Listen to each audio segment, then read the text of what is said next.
Wow. Look at that, ladies and gentlemen. That is just plain nasty looking.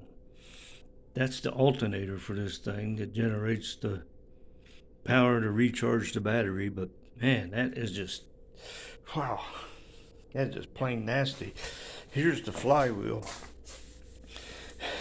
It kind of looks okay on this side, but turn it over and see all this right through here, and that is just some really nasty looking stuff. These are the magnets that help generate the electricity, but gosh, well, I'm not sure how I got so much dust up in there, but I don't know. It needs to be cleaned up before I can put it back together. The reason I took this apart, some of these Kohler engines, they have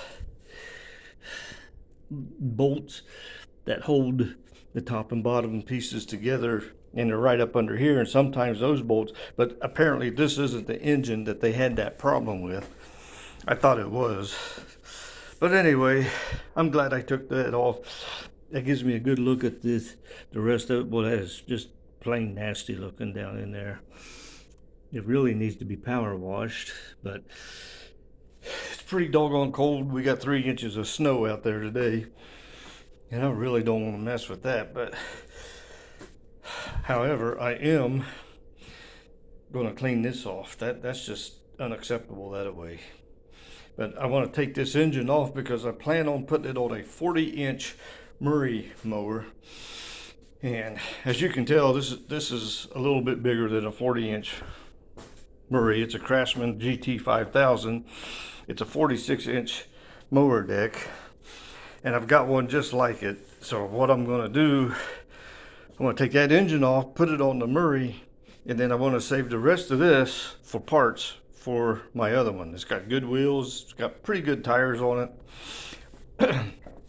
The gentleman that I got this from, he told me he had trouble keeping air in the tires, and he went and talked to a guy at a tire shop, and they said, well, the best thing to do is just put inner tubes in it. So he put inner tubes in all 4 tires, and they pretty much stay up, so I'm going to leave it like that.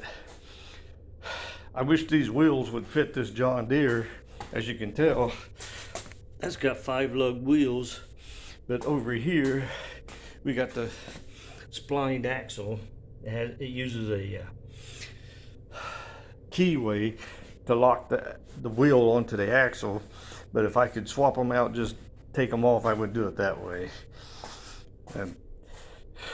And I don't know what my customer would think about that, but they'd be getting some good wheels anyway, tires and wheels. But oh well. Anyway, what I can do though is I can take this, I want to take the engine off of this, and I want to put that on my Murry, and then I'll just use the rest of this machine for spare parts for my own, which my other one is in a lot better shape than this one. And I'm not condemning the guy. I mean, he used it a bunch. This is the second engine he had. The original engine, it wore out. He went and bought this engine, which was brand new at the time, put it on, and he ran it until it smokes pretty bad.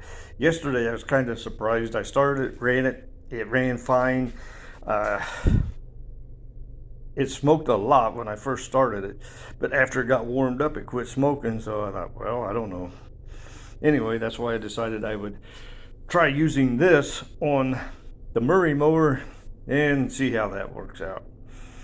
That's supposed to be 25 horse, so that would be plenty of horsepower for a 40-inch cut mower.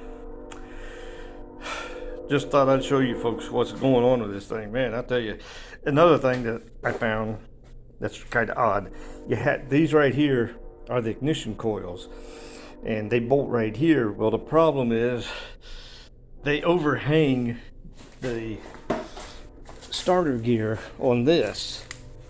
They actually hang it over here, and you can't get the flywheel off without taking those off. So I had to take those off, which means you have to readjust them when you put them back on, but that's no big deal either.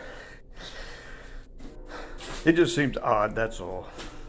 Oh well, thought I'd show it to you. I'm gonna build up some air pressure and try just blowing it off. That might work.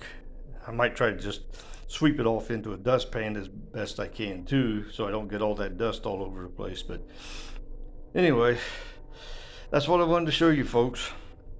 And like I said, I thought this was where, but the bolts are down here, that hold the top and bottom half together, whereas the others, the ones that Kohler had problems with the bolts coming loose, were on top. So hopefully this one doesn't have that problem. Well, y'all have a wonderful day. Thanks for watching. Bye.